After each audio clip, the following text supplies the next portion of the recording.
Continuamos a esta hora, 19:43 minutos, varias horas de aire acá compartiendo con ustedes el fin de semana. Aprovechar, renovar tu casa y no te quedes sin stock. Sabés que están los amigos de ribeiro.com.ar. Se adelantaron las ofertas cachondas, como llaman ellos. Así que entra ahora a ribeiro.com.ar. Tenés hasta el 60% off en el sale más caliente de la web. Está buenísimo, ¿eh? Estoy viendo acá la página web. Entra hoy y hasta el martes 17 a ribeiro.com.ar y encontrar los mejores descuentos con las tarjetas de todos los bancos. Y acordate que el envío es gratis para la Ciudad Autónoma de Buenos Aires y el Gran Buenos Aires con las compras mayores a 2.000 pesos. Minicuotas Ribeiro, primero la gente, mira. Ay, mami rica, ponte a gozar con las ofertas cachondas de ribeiro.com.ar. Yo no te voy a andar con cuento, así que vamos directo a los descuentos. 16 y 17 de mayo, arderibeiro.com.ar. Esta semana va a ser una semana realmente importante en materia política, se definen muchas cosas. Quizá la más importante de todas tiene que ver con la ley antidespidos. ¿Qué va a pasar con la oposición, con el oficialismo? ¿Habrá veto o no de esta ley si es que sale? Presentamos este informe y lo debatimos acá en la mesa con invitados. Mirá. No fue el Frente para la Victoria PJ el bloque autor de esta iniciativa. Los autores de esta iniciativa fueron los trabajadores del pueblo argentino, con las 5 centrales sindicales que pidieron que aprobemos la ley que había salido del Senado.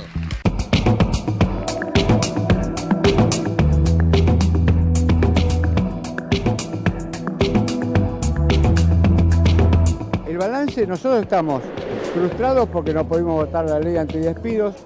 En este caso del día de hoy ni victoria ni derrota. El Frente para la Victoria se encaprichó en pedir una sesión especial para el día de la fecha. Era natural que iba a fracasar. El Interbloque Cambiemos tiene unanimidad en su posición y es muy claro. Y somos muy claros porque sabemos qué le sirve a los trabajadores y qué no le sirve a los trabajadores. Porque la parlamentarización del reclamo de los trabajadores, que creo que pusieron en la agenda con grandes luchas, los obreros de Cresta Roja, Comodoro Rivadavia que se movilizó la semana pasada, y la propia movilización del 29, han hecho una experiencia que del Parlamento no van a tener la solución. Acá no ha sido el Frente para la Victoria, PJ, el que convocó. En realidad, esto viene desde el 30 de marzo pedido por las 5 centrales sindicales. Aquí hay que destacar sobre todo en la actitud de hoy del bloque del Frente Renovador, del bloque Juntos por Argentina y del bloque del Partido Socialista que han aceptado debatir una ley más ampliada. La verdad que los únicos que perdieron fueron los trabajadores, porque lo que nosotros pretendíamos es que se debata. Transmitirles absoluta tranquilidad a todos los trabajadores argentinos. El día miércoles en sesión ordinaria, sin caprichos, sin prepotencia, los argentinos vamos a tener una ley que proteja a los trabajadores de los despidos. Cesar con los despidos ya. Hoy no lo logramos. Es manifiesto que no pudimos conseguir el número, pero el Congreso va a continuar sesionando. Y vamos a agotar todos los caminos para que alrededor de los temas que impactan en la vida cotidiana de la gente haya consenso.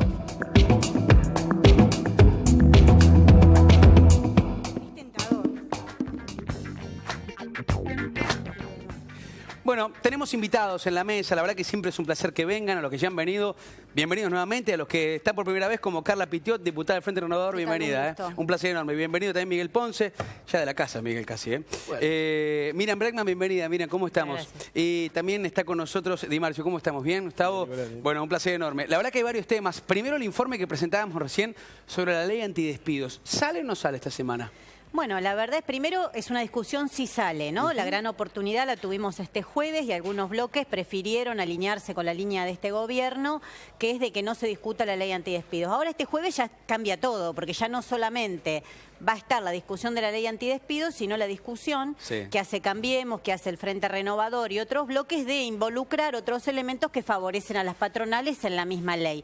Entonces ya ahora ya está todo absolutamente turbio, ya no se sabe si vamos a llegar a juntar los números y la verdad que la situación es grave, porque nos ha pasado estar reunidos en las comisiones, terminar una comisión de discusión de trabajo y ya había más despidos que cuando la reunión reunión empezó. ¿Les molestó a ustedes que el Frente Renovador no bajara al recinto el otro día? Sí, nosotros lo señalamos, lo discutimos mucho, lo planteamos en el recinto.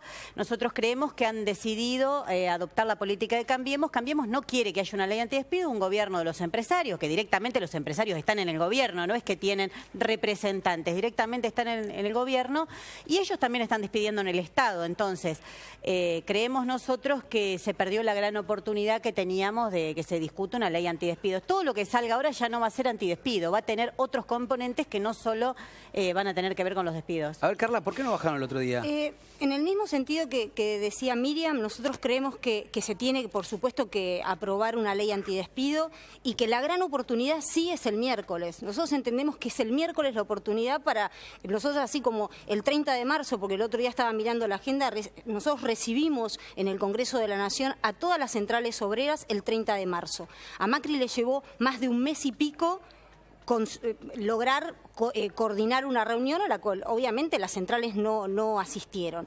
Nosotros entendemos que es el miércoles, pero ¿por qué no el jueves y sí el miércoles? Porque nosotros entendemos que la ley que viene con media sanción del Senado es una ley que tiene muchas falencias, que tiene muchos errores y que no protege en definitiva al trabajador. Ejemplo, el tema de la retroactividad. Nosotros lo hemos planteado hasta en la Comisión de Legislación del Trabajo, de la que pertenecemos tanto Miriam como yo, y lo digo, la menciono a Miriam porque está presente acá en la mesa con nosotros. Nosotros formamos parte de esa comisión y nosotros veníamos hablando de retroactividad, porque sabíamos que desde que íbamos a empezar a discutir este tema en el Congreso, ya sea en diputados o en el Senado, se iban a producir más despidos. Entonces, nosotros queremos que se suspendan los despidos y que haya una retroactividad. Eso lo estamos proponiendo nosotros desde el proyecto del Frente Renovador. Gustavo, ¿para ustedes presenta errores o no? Mira, lo central y lo esencial es la importancia que se hubiera tratado la semana pasada. Era en respuesta a una demanda de los trabajadores, centralmente. Sí. Y creo que hubo una expresión más que clara, la movilización de casi 400.000 compañeros trabajadores en la calle expresando, por un lado, no al ajuste, no a los despidos, y la necesidad de que hubiera una herramienta, en este caso una ley, para cuidar el trabajo. Y creo que el debate, que en todo caso se está dando ahora, tiene que ver con esa situación y la importancia de asumir que este modelo económico, este modelo de ajuste, este modelo de concentración de la riqueza y a la vez de llevar riqueza a los trabajadores hacia los grandes grupos económicos, y que lamentablemente la gran mayoría son transnacionales, amerita que sí o sí los trabajadores tengan esta ley urgentemente la semana que viene, en términos de parar los despidos y cuidar el trabajo. A ver, Miguel, yo ayer tenía a Yamil Santoro, que es uno de los, que venía acá, abogado, también representante del PRO, decía que no hay una crisis laboral, no hay una crisis de empleo. ¿Es así esto?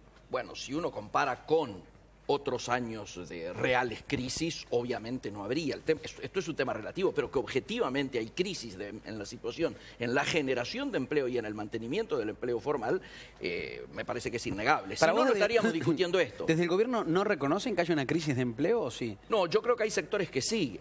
A nosotros nos sorprende inclusive alguna sorpresa de funcionarios del gobierno frente al rol de algunos empresarios. El presidente de la Nación en la cena del CIPEC les trata a los empresarios diciendo que descaradamente remarcaron. Pancho Cabrera, la semana pasada, cuando convoca a las empresas estas que después firmaron el convenio, 200 nada más, habló de que convenio no le digas, decirle servilleta.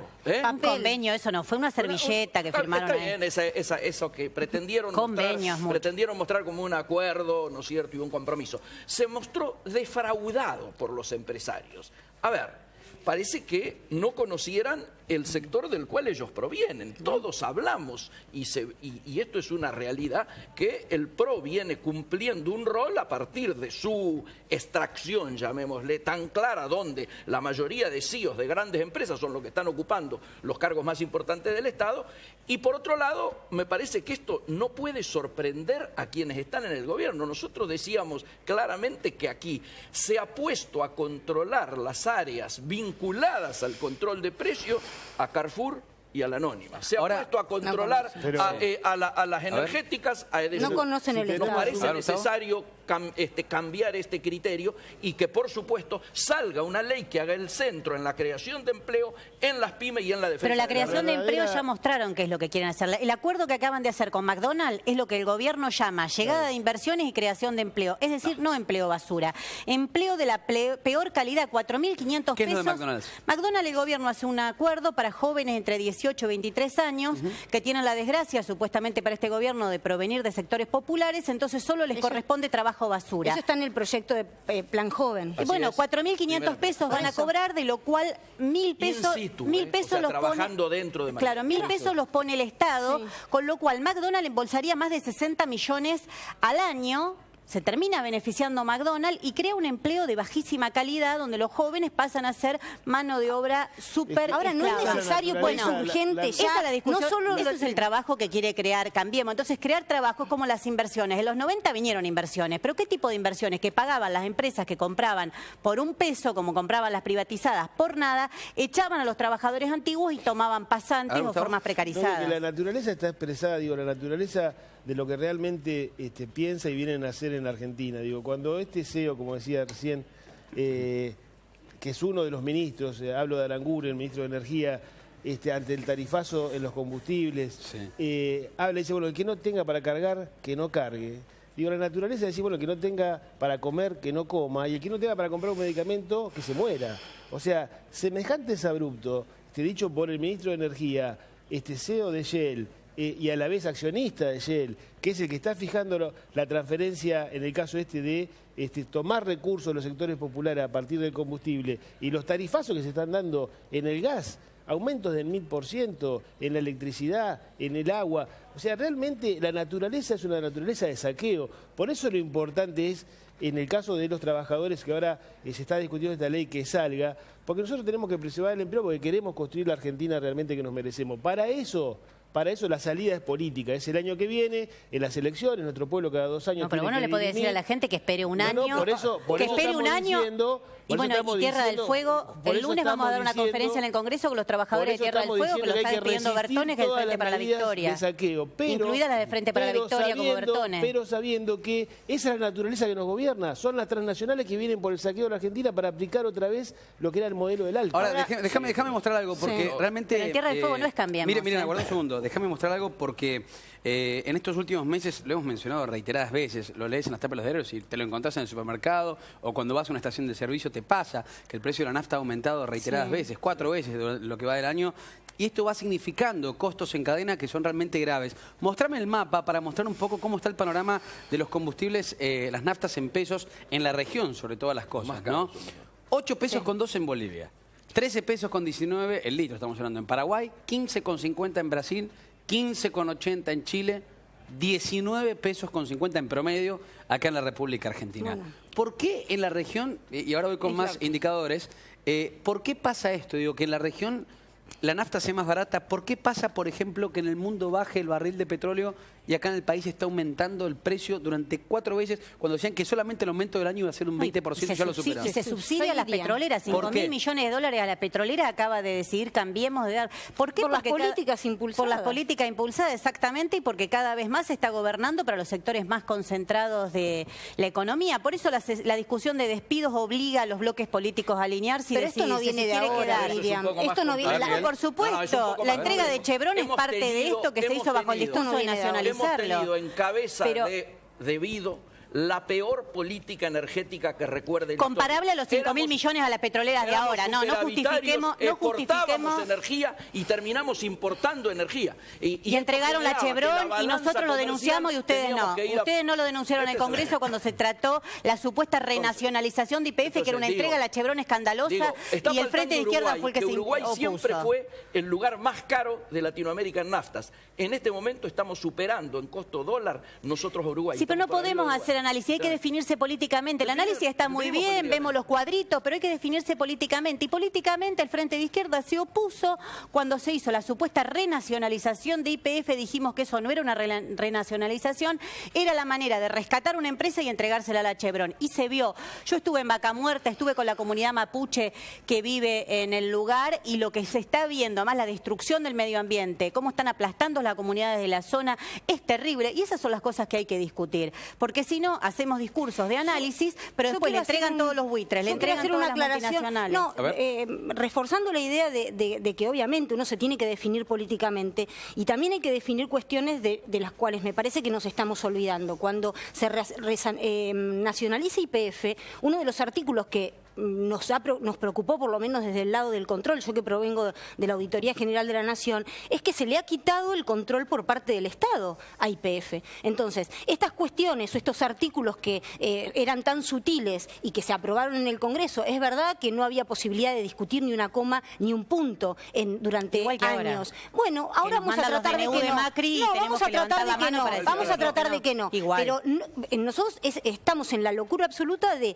tener una empresa como es YPF que no tiene control de la Auditoría General de la Nación. Entonces, si nosotros soslayamos esta posibilidad que tiene que tener el Estado de controlar la gestión de una empresa como es YPF, que define también la política energética del país y que nos define como país también. Pero eso lo tenemos que definir en el Congreso. Y hay que definirlo. Votan todo con Cambiemos. Ustedes votan todo con Cambiemos. No votamos con Cambiemos. Vayamos a uno porque si no, no se entiende nada en casa. Yo imagino a la señora y se tapa los oídos. Pero ahora hay un tema que es central. ¿Por qué toco el tema de las naftas? Porque todo incide, digo. Ese camioncito que a vos te lleva los lácteos al supermercado, cuando vos vas y decís, che, en el laburo a mí no me están aumentando el sueldo, tengo que ir a comprar los 100 gramos de jamón, me sale mucho más caro, tengo que ir a comprar, no sé, cualquier cosa en el supermercado te va a salir mucho más caro, la leche, sin dudas, elementos primordiales para el hogar, para una familia tipo. ¿Y a qué voy con todo esto? Porque esta semana es tan clave por el tema de la ley antidespidos, porque en este proceso que han habido estos meses, ha salido hasta el propio ministro aumentando lo que es el seguro de desempleo. Y quiero saber también cómo lo toman. Digo, si es una política de prevención, porque ya hay bancos que también están sosteniendo estos seguros de desempleo que te los ofrecen. Mañana se implementaría el aumento. Exactamente. Bueno, pero ahora, pero este anuncio, ¿qué indica? Digo, ¿es una protección para aquel que queda sin laburo o es una incitación a las empresas que puedan echar porque van a tener un respaldo del Estado? Es un sinceramiento para mí de lo ridículo de los 400 pesos, que la realidad es que es muy raro que no haya habido una reacción anterior a esos 400 pesos. Ahora sube a 3.000 y pico. La realidad es que también sube el salario mínimo vital y móvil, pasa de 6.060 a 7.000 y pico. Esto no soluciona, por supuesto que no soluciona, son pasos. En realidad es un reconocimiento. Cuando hablábamos de que Macri no reconoce. Macri sabe perfectamente que hubo despidos en el Estado porque él se supone que maneja el Estado, o sea que si no, desconoce absolutamente lo que sucede en el gobierno. Y por el otro lado, él al salir con ese papel, compromiso, como le queramos llamar, esa reunión que tuvo con estos 200 empresarios o 200 empresas, hace un reconocimiento. Si no, directamente por la personalidad y por la forma en que se maneja Macri, no hubiese salido absolutamente a firmar nada con ningún empresario. ¿Cómo van a tomarse esta semana? Llega a salir la ley y el oficialismo termina vetándolo. Bueno, creo que la única manera... ¿No va a haber veto? Ayer me decían que sí. No sé. Ayer me decían que no sé si se va a animar, de acuerdo a la cantidad. Ayer los sectores que estaban sentados acá de Cambiemos me decían, si sale la ley, bueno, la única manera de que no se vete y la única manera de que salga la ley está demostrado que es si las centrales sindicales llaman a medidas de fuerza. Sin que las centrales sindicales llamen a un paro, llamen a un plan de lucha, esta ley no va a salir porque la venimos discutiendo, como decía Carla, desde el 30 de marzo. Yo fui la que propuse en esa reunión con las centrales sindicales que había que hacer una sesión especial. Ahora dicen todo el kirchnerismo, bueno, porque intentan polarizar si el kirchnerismo o no kirchnerismo.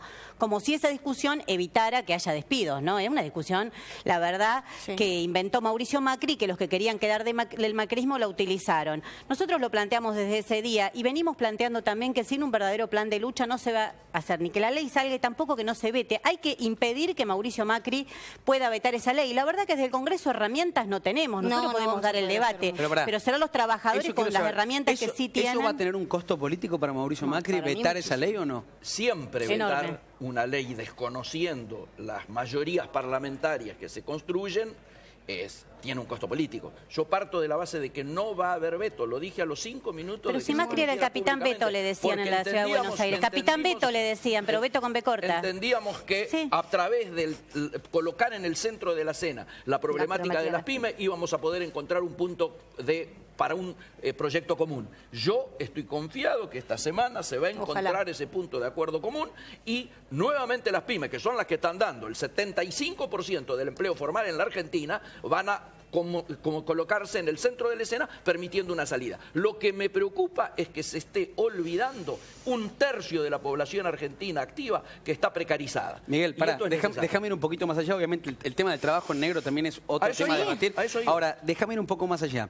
El tema del veto, más allá del costo político que signifique quizá de alguna forma tapar la expresión del Parlamento. Si bien es un recurso democrático que tiene el presidente, pero bueno, por otro lado es tapar una discusión de la no democrática. Ahora, ¿qué va a pasar? Vos lo mencionabas recién, Miriam, con el tema de las centrales obreras si Macri llega a vetar. Más que del Parlamento, claro, justamente digo, más que del Parlamento como se están planteando acá, esta ley sale de la lucha de los trabajadores. El reclamo de la lucha de los trabajadores para que existiera esta ley es lo que hace que se discuta en el Parlamento. Entonces el veto no es solamente al Parlamento, a los diputados, a los senadores. El veto es a nuestro pueblo trabajador, a esas grandes mayorías, esos millones de trabajadores que hoy están con el miedo de perder el trabajo, con lo cual los quieren quebrar para que no se discutan aumentos salariales que le ganen a la inflación, para que no se pierda poder adquisitivo, están con esa espada sobre la cabeza.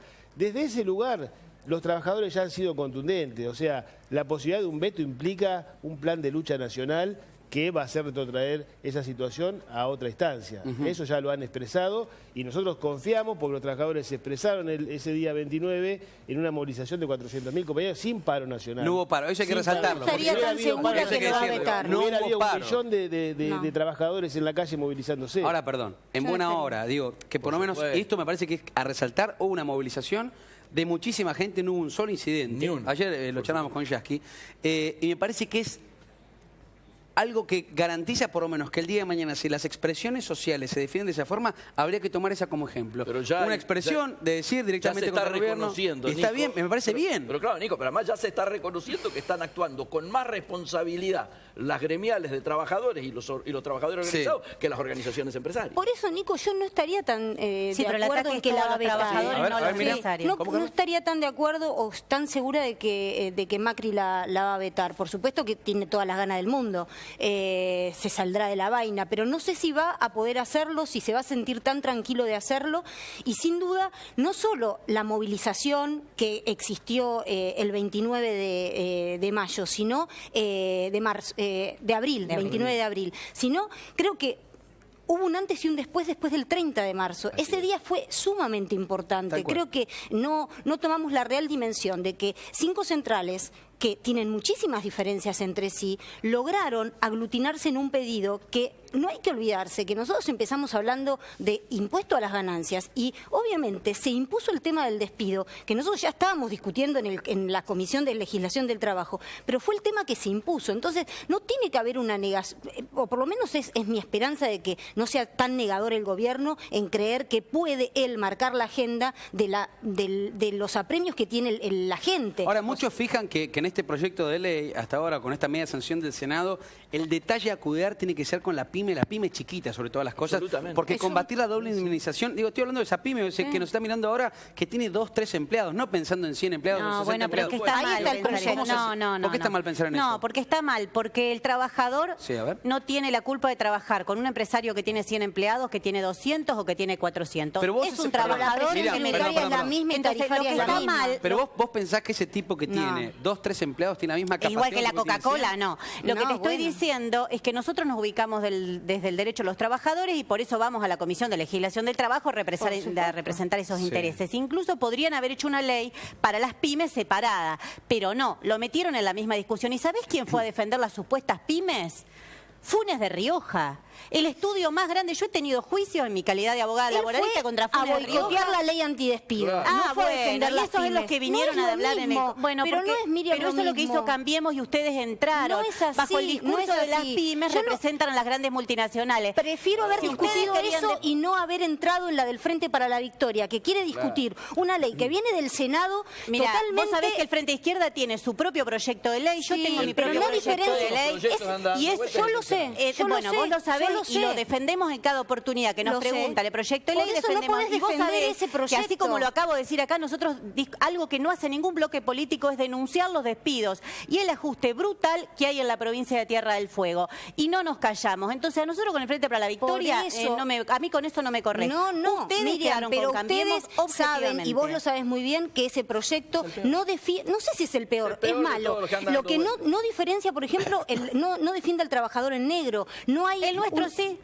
Bueno, pero no en el Senado. Pero ustedes no vinieron. Pero discutí con el Frente para la Victoria. Yo no quería que se aprobara el del Senado. No quería, Miriam, que se aprobara ese. ¿Cómo no? Nosotros pedimos una sesión especial de distintos bloques. La diputada Victoria Donda, lo pedí yo, lo pidió el Frente para la Victoria para discutir la ley antidespido. Ahí se iba a discutir la ley antidespido. El miércoles ustedes lo que hicieron fue embarrar la cancha para que se discuta qué quieren los empresarios. Ley antidespido con un capítulo especial también, porque las pymes también reclaman. No son capítulos. Bueno. Vamos a otro capítulo. A ver, algo que ha pasado también, otra expresión social. Más allá, esta ley genera este debate. Imagínense acá en el noticiero lo que es el Parlamento, mamita.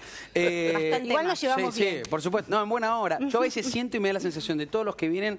Y esto es una reflexión para todos los que hacen política, porque nos representan a todos los que metemos un voto, que nunca terminan escuchándose. Yo siento que cada uno viene a proponer sus ideas. Sí, por lo general en los debates se da esto. Cada uno propone sus ideas sin escuchar al otro. A veces pasa eso. Bueno, acá estamos dialogando y estamos... Me parece perfecto. Pero es un mensaje para todos. El corto tiempo, hay que meter. Bueno, ahora, la semana pasada hubo una expresión también por una situación universitaria.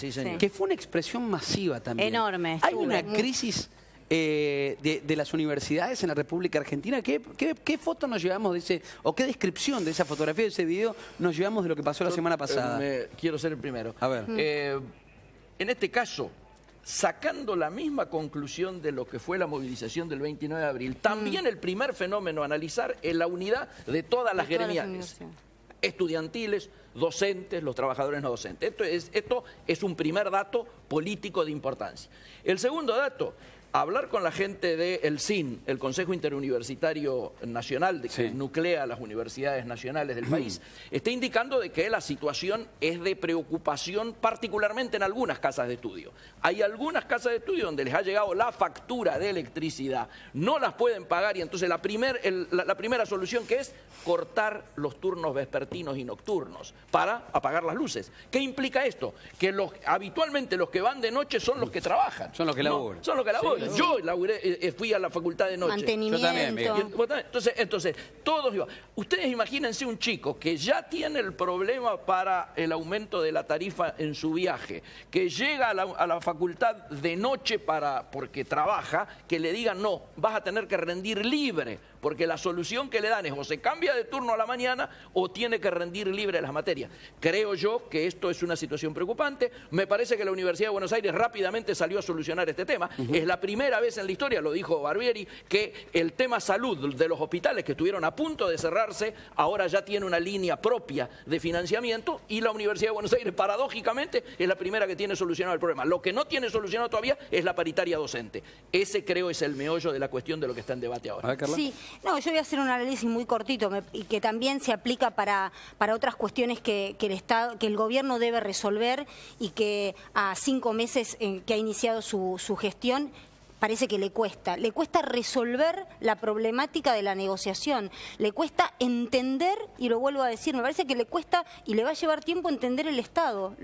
Tienen una forma de comprender el Estado que para mí que los ha sorprendido, y que siempre van atrás de, o sea, no se adelantan a la jugada, porque estas cuestiones las podrían haber resuelto de una manera... ¿Le falta capacidad política, decís vos? No sé si política, pero me parece que no es adrede. Gustavo. Yo digo, me parece que poner en ese plano, sobre las acciones que se vayan llevando adelante, que son las de justamente la destrucción de lo público, la destrucción del Estado, tiene que ver con esa matriz. Vos decís que es estratégico. Esta matriz que vienen hechos es la matriz del neoliberalismo, viene a hacer una transferencia de las grandes mayorías, de la riqueza que produce la grande mayoría, a los grupos concentrados, para tener 15 a 20% de su ocupación, que es en esta línea que decíamos de Aranguren, el que no pueda pagar el que no tenga para estudiar, que pague. Y si no tiene para pagar, que lo estudie. Entonces, esa es la matriz. No tratemos de justificar nada. Parece que quieren destruir las universidades. Cuando nos querramos cobrar, ¿vos decís eso? cuando nos querramos, obviamente, la quieren arancelar. Ya lo vivimos. A mí me tocó ser dirigente de la gremial docente en los 90. Fui miembro de la CONADU, de la mesa ejecutiva. Fui miembro del Sindicato Docente Universitario de La Plata, de ADUL. Es la misma matriz, lamentablemente. No entremos en una variante que de justificar. La misma matriz del menemismo, vos decís. Sí, claro que sí, exactamente. Estuve en la movilización. Son opiniones. Yo no creo que estuve en la movilización. A ver, Miriam. Que estuve en la movilización y... ¿Estuviste ahí? Estuve, es impresionante. Invito a los que quieran ver en La Izquierda Diario, nuestro periódico, que entren a la página. Hay una imagen de dron donde se puede ver desde un dron toda la movilización y van a ver que realmente... ¿Un dron de izquierda? Exactamente, tenemos un dron para cubrir las movilizaciones porque están vedados pasar, en la mayoría de los canales no pasan ninguna movilización. Tenemos que buscar... Esperá, porque eso también, vos decís la mayoría de los canales, yo lo voy a mostrar. Mirá, ponés ya a la izquierda, estoy navegándolo. Acá estamos en la página web de tendrías que poner en el buscador dron y te van a aparecer todas las últimas movilizaciones. Me encantó. Acá está. Lo estamos haciendo en tiempo real, lo estoy haciendo ahora. Dron, el encuentro, no, acá está. Estaba recién. Te puse el buscador, acá está. Mirá, ahí está. Dron. Ahí pongo dron acá. No, ahí está. Sí. Ahí tenés, dron. Ahí está, vamos a ver si aparece. Buenísimo. Y sí, te lo estoy haciendo ahora en tiempo real. Te está haciendo publicidad, buenísimo. La Izquierda Diario, ahí tenés. Bueno, contanos mientras lo voy buscando. Lo que quiero decir es que los que conocemos a Mauricio Macri de la Ciudad de Buenos Aires no podemos ver ninguna improvisación en esto, sino que vemos una política de destrucción de la educación pública. De hecho, después de 8 años de gestión del gobierno de Mauricio Macri de la Ciudad de Buenos Aires, lo que se ve es que cada vez aumenta más la matrícula en los colegios privados. Y eso es la consecuencia de la destrucción de lo público. Hoy mandar a un chico a la escuela pública es que se te caiga un ladrillo en la cabeza de los chicos, en infraestructura no pusieron un peso, los colegios secundarios viven en conflicto por las condiciones en las que estudian. Entonces creo que no se puede ver. Ahora, como decimos siempre, Mauricio Macri va a hacer todo lo neoliberal que lo dejemos, que se lo deje. Mostrá el dron, acá está, lo ponemos en este momento. Ahí está la imagen desde el aire, que algunos medios nos mostrarán, pero acá la mostramos nosotros. Y lo pueden ver, es impresionante. Esta es la imagen del dron de ustedes, ¿no? Sí. ¿Cuánta gente había?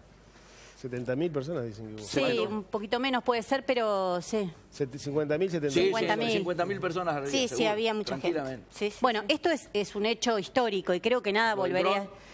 Las dos cosas. ¡Qué grande! Mirá que hay que registrarlo al dron en la ANAC, todo, para que vuele. Ella no se puede volar si no hay que tener. No, debe estar registrado. Para volar dentro de la gente hay que averiguar ese dron. ¿Está en regla, Miriam? Seguro que está Estás hablando con una abogada. No sé, a veces casa herrero cuchillo de palo. Estás hablando con una abogada.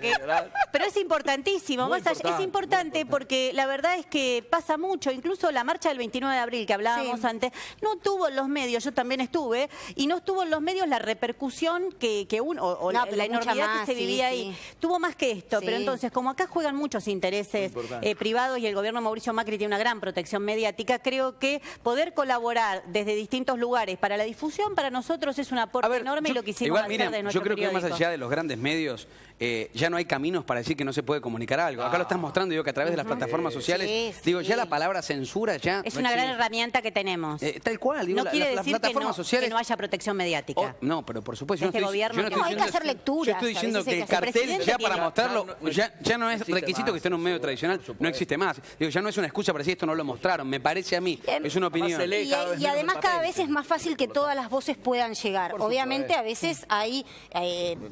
No subestimemos, el imperio tiene una estructura mediática que baja del norte, ahora viene, escuché que venía otra cadena más a la Argentina... Digo, es y estaremos nosotros para protegerlo. Bueno, ahí están los límites que hay que poner, pero no hay que asustarse de eso. ¿Pero qué cadena? ¿Turner? ¿Decís CNN? De esas cosas. Sí. Ahora, volviendo al tema universitario, algo habremos hecho mal en la universidad pública para que los 3 candidatos que más posibilidades tenían en las últimas elecciones provengan de universidades privadas, ¿no? Digo, es una autocrítica. No, yo no me voy a hacer, Yo estudié en la universidad pública. Los 3, Massa, Me eduqué absolutamente en todos los niveles. Y Macri, los tres provienen de universidad privada. Bueno, pero eso que responda a lo que pusieron esos candidatos de universidad privada. Eso sí, es un símbolo, pero no me responsabilices a mí. Igual nadie va a criticar, digo, el valor o el nivel que tiene la Universidad de Buenos Aires, más allá de que la cuestión edilicia o la estructura no sea la mejor. Por eso hay que cuidarla. Muy reconocida a nivel mundial. Muy reconocida. Por eso vienen cada vez más extranjeros a estudiar. Y por eso cada vez la quieren destruir para que puedan cobrar lugar las privadas. Nosotros vamos a estar en la calle para eso. Igual de todas maneras digo, también vale mencionar, en estos 12 años anteriores, 9 universidades nuevas, el 6,3 de producto en educación, el 2 en ciencia y tecnología. Digo, nunca llegaron al 6. Bueno, nunca llegaron, nunca pasó el 3,5. Nunca pasó el 3,5. Hubo toda una inversión en educación, una repatriación de científicos. Fue producto también muchas de esas fueron usadas para triangular fondos negros, digámoslo en serio. Muchos pobres también. Hoy está en la primera plana. Vaya y preséntese la justicia. Está en todos los diarios. Yo no hablo por dichos de otros. Si usted tiene alguna cosa, vaya y llévelo. Bueno, para eso están las auditorías, que ahora se harán. Lo que estamos hablando son políticas de Estado. No sé para qué vas con esas cosas, no tiene nada que ver. No, bueno, para eso está el control del Estado también a través de los organismos de control. Nosotros planteamos que hay que volver a construir esas políticas para las grandes mayorías populares, que es la antítesis de lo que hoy nos gobierna. Entonces, ¿estamos de acuerdo en eso? Si estamos de acuerdo con eso, discutamos eso, porque hay que parar este modelo de ajuste, hay que pararlo, porque lamentablemente vienen por todo. Miremos lo que está pasando en Brasil, si no. Entonces, eso es lo que nosotros tenemos que aprender de la historia. Recién hablábamos justamente de Brasil. Recién tomaste lo que está pasando en Brasil. Me gustaría la definición de lo que ven ustedes también de lo que está pasando en Brasil, porque depende también de dónde se mire, es lo que está pasando, ¿no? A ver. No, bueno, lo ha dicho la presidenta Dilma, eso es un golpe de Estado. O sea, lo que han hecho es desde la justicia, la complicidad de sectores de la justicia, sectores de la política, han negociado para entregarse de pies y manos a una política que tiene que ver con lo que define Estados Unidos actualmente para la región. ¿Por qué? Pues es justamente el origen de esto, digo, para buscar un punto. Es el 2005 del no al ALCA. Cuando toda la región le dijo no al ALCA, ese era el modelo del NAFTA. Yo estuve en México hace poco, les cuento una anécdota, paramos a cargar NAFTA con unos compañeros y me dicen, dejar el 10% de propina. Digo, qué bueno, digo, ¿dejan propina a los trabajadores? No, me dice, ese es el salario del compañero. O sea, ese modelo del NAFTA que hoy está en México, ese que quieren para esta región. Ese es el nivel que se está planteando, digo, de diferencia, que aparece no nos entra en la cabeza, pero ese es realmente el modelo de explotación. Igual acá históricamente, sobre todo en el tema de los combustibles, en el precio, el valor de la nafta, los centavos a veces están arreglados por los gremios para poder quedar una comisión. Hasta el tema de la medición de los combustibles, te lo digo por historia de familia de combustibles, sé muy bien cómo es ese tema, de cómo también se arreglan las cifras con algunos gremios para beneficiarse sobre ciertos valores. Hay ciertos centavos de lo que uno paga en la nafta que están destinados a una parte del pago de cierta gente. Y también hay ciertas medidas que implican con la tecnología que muchos no la quieren porque no pueden adulterar directamente las mediciones. Y eso hay que decirlo porque es algo que pasa también acá en el país. Te hago una mención sobre lo de Brasil. Nosotros propusimos en la Cámara de Diputados que se vote una moción de repudio porque nosotros entendemos que hay un golpe institucional en Brasil, es evidente, además se confunde.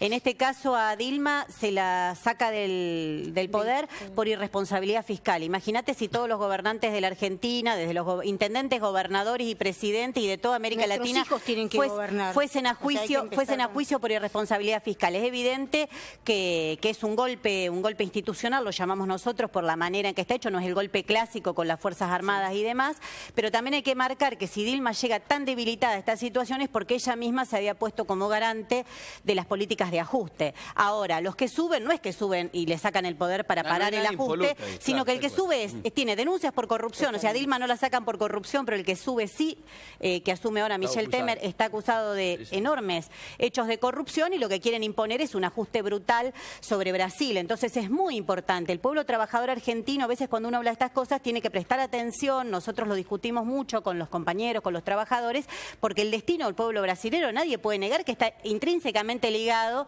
con el destino del pueblo argentino. Entonces manifestarnos muy fuerte contra el golpe en Brasil y marcando explicando también las políticas de ajuste que se quieren aplicar. Ahora, quiero hacer, porque esto se llama Remix de Noticias, vamos haciendo también una especie de actualizaciones de los diversos temas también que pasan en la semana, y no quiero dejar de lado todo lo que tiene que ver con la venta de dólar futuro. Cristina Fernández de Kirchner esta semana ha vuelto a hacer noticia, también con su hijo, procesamiento, imputación, investigación judicial. ¿Qué significa que hayan procesado, hayan embargado a Cristina Fernández de Kirchner por la venta del dólar futuro, por esta causa donde Bonadío decide este tema?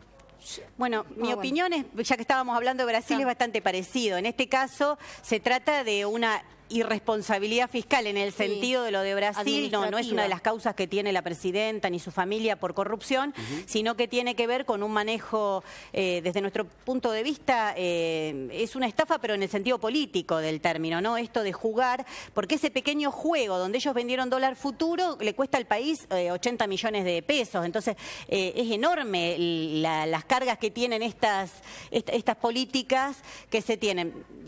Creo que por eso se parece en ese sentido, en que no hay una imputación penal que donde tengan pruebas sustentables el juez Bonadío, pero que sí hay que analizar, ¿no? Como hablábamos antes de lo de Chevron. Tal vez es la más débil de todas las causas que Cristina tiene. Sí, pero ¿sabés cuál es lo más complicado? Que Cambiemos casualmente, sus empresarios son los que compraron esos dólares y Cambiemos decidió pagarle. Bonadío le dijo, sí, páguelo. Entonces, hay que ver quién ordenó y quién compró. Yo creo que hay que ver las dos cuestiones. Y respecto de lo que mencionaba Miriam, me parece que hay un punto que también a veces se deja de soslayo, que es el tema de la responsabilidad de los funcionarios. Si uno pretende, por ejemplo, en una empresa se produce un desfalco, a ese gerente lo echan. Lo que no sucede, porque no tenemos los resortes legales suficientes en la Argentina, para que haya una responsabilidad efectiva a los funcionarios que nos han gobernado. O sea, pasan por el gobierno, dejan las cuentas en negro o en rojo, vamos a decir de alguna manera, y no pasa nada. Entonces, me parece que el ciudadano se merece realmente que nos empecemos a replantear este tipo de cuestiones.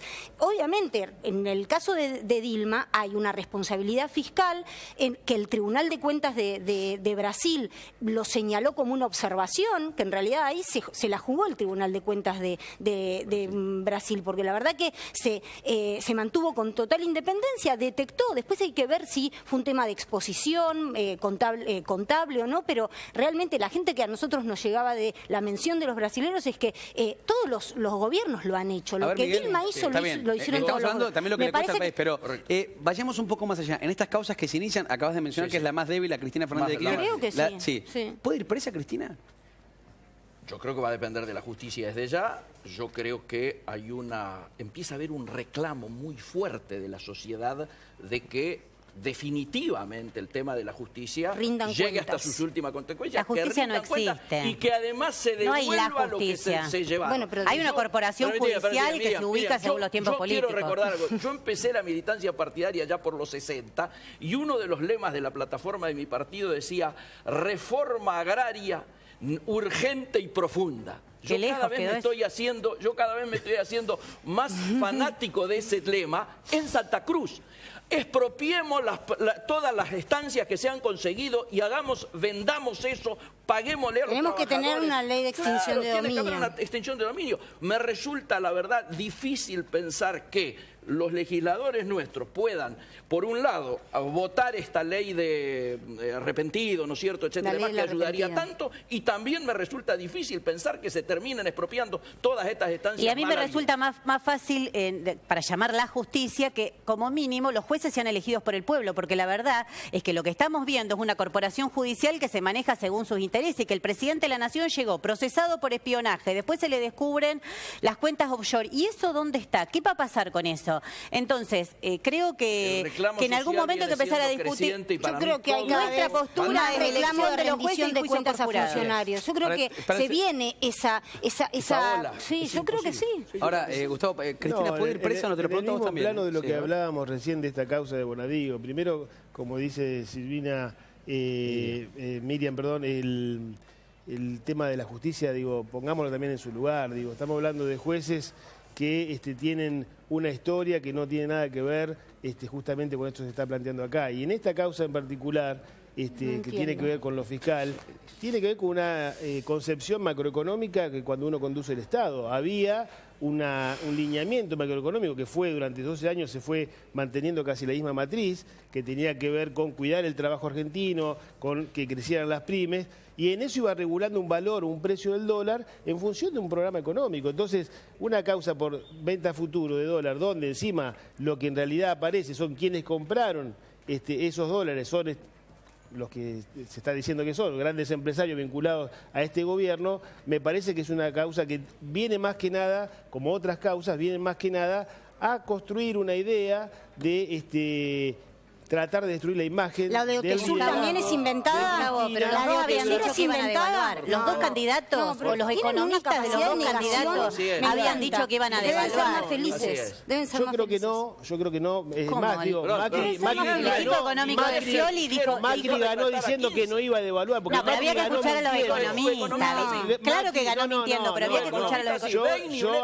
Hay que escuchar al candidato, porque justamente, si no es, como dijo el innombrable, si hubiera dicho lo que iba a hacer, no me votaba nadie. Y fue bastante así la campaña. ¿Estamos justificando eso? Yo de la política no puedo justificar eso. Entonces, no, nadie lo justifica. No hay que justificar. Los economistas decían que iban a devaluar y vos vendiste el dólar a 10 pesos. Iban a devaluar, ganaron diciendo que no iban a devaluar. Después se vino la devaluación que se vino. Entonces hablo del caso de la causa, esta en particular, tiene que ver con eso, con una matriz, una concepción macroeconómica neokeynesiana que era manejar el valor del dólar en función de los intereses argentinos. Hay una matriz de corrupción la causa esta en realidad, ¿saben qué es que la justicia se quiera poner por arriba de la gente, por arriba de la democracia, por arriba del voto, por arriba de la participación, porque terminan siendo ellos quienes definen qué ley constitucional, no pagan las consecuencias, terminan diciendo ellos qué política popular. El Poder Judicial, como viste, no lo voy a defender, pero los que van a pagar las consecuencias de ese mal negociado es el pueblo trabajador. Por la política de Macri, porque él fue el que hizo la devaluación.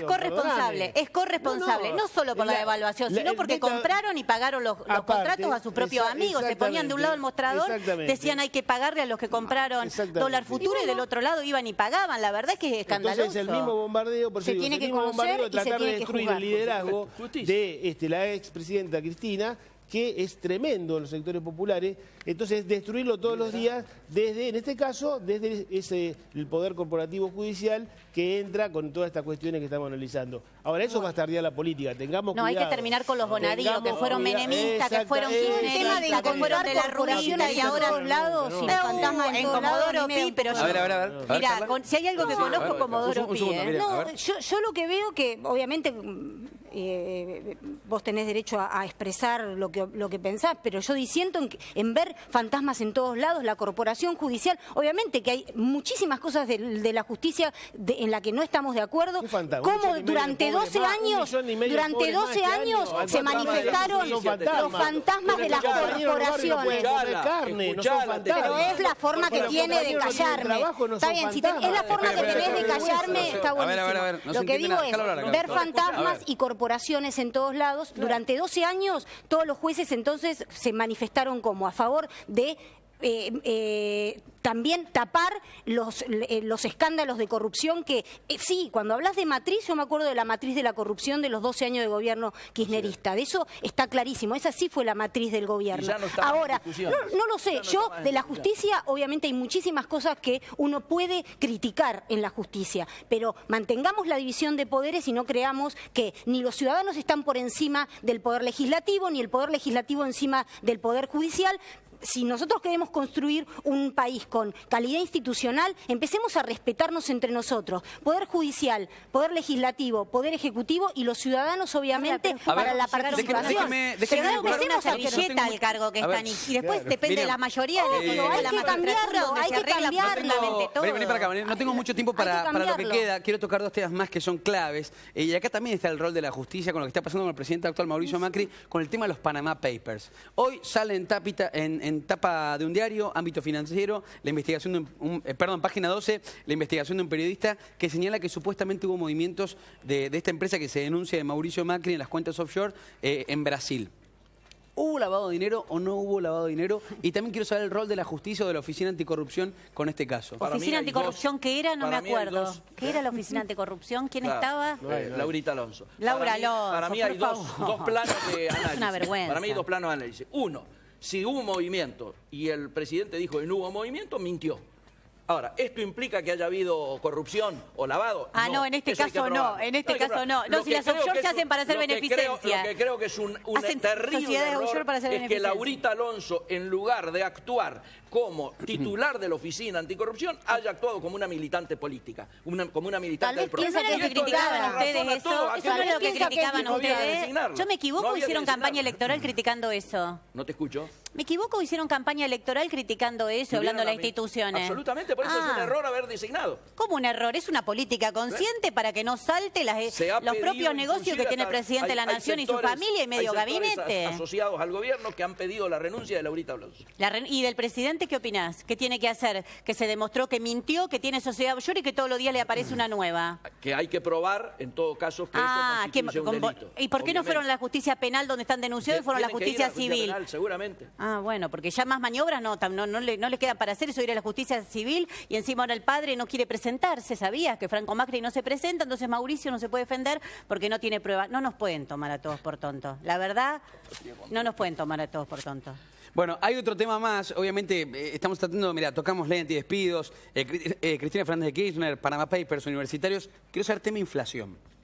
La gente va al supermercado hoy y realmente es grave lo que está pasando, que vos vas con 100 mangos, parece un billete de 10 pesos. No existe, de verdad. Es una cosa que es hasta agresivo, depende del supermercado que vayas, lo que cuestan las cosas. Sí. ¿Cómo se frena? No, evidentemente no tienen una política antiinflacionaria, o por lo menos la que tienen. A nivel de discusión dicen que en el segundo semestre o último trimestre va a bajar. Los tiempos de la implementación de políticas antiinflacionarias no van al mismo tiempo que el bolsillo de la gente. O sea, no es casual que los ciudadanos estemos volcándonos hacia las ferias comunitarias, a las ferias barriales, porque realmente a la gente le cuesta muchísimo llegar a fin de mes. Y no solo eso, sino que cuando hablas de los números que por lo que se ven son reales, un 7% que se viene, y por otro lado tenés una presión tributaria feroz, tarifas que se han ido por las nubes, el tema de transporte, lógicamente la gente siente que